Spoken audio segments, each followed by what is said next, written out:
Сәлеметсіздер ме оқушылар? Бүгінгі жаңа сабақ 5-ші сабақ. Құмырсқаның қанағаты ертегі.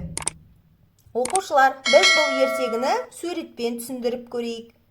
Ертеде бір ғұлама, яғни білгір адам болыпты.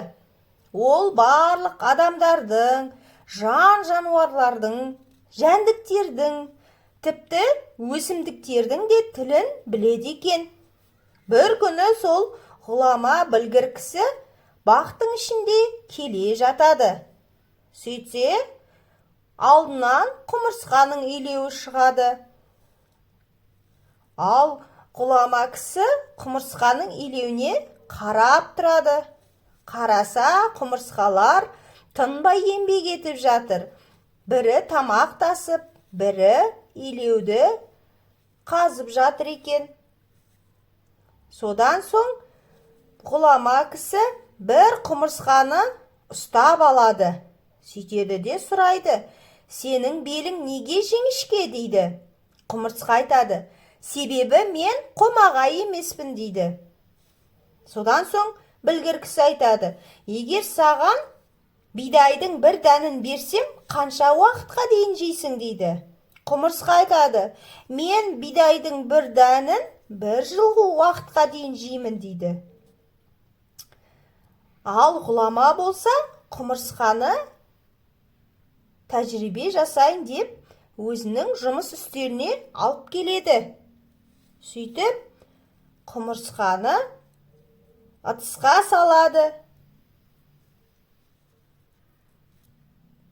Ол ғұлама құмырсқаның бидайды біреуін қанша уақытқа дейін жеткізеді екен, соны зерттейін дейді.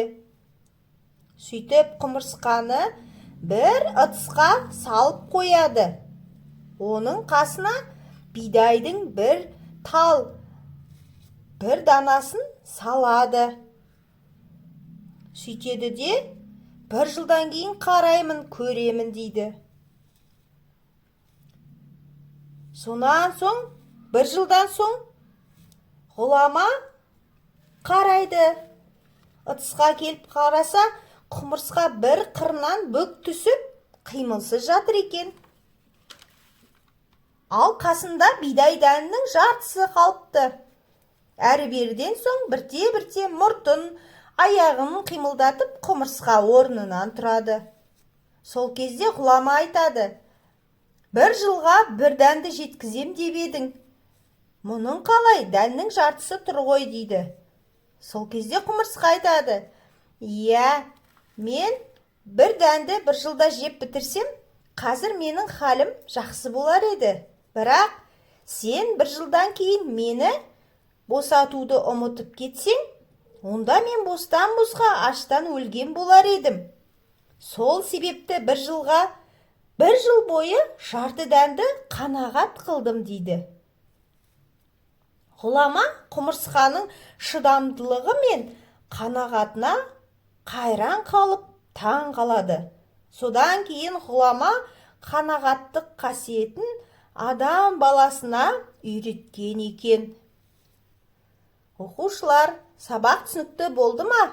Қанағат қарын тойғызар деген мақал бар емес пе? Көрдіңіздер ме? Сабақ түсінікті болса, суретті әдебиет каналына тіркеліп, достарымызды шақырайық.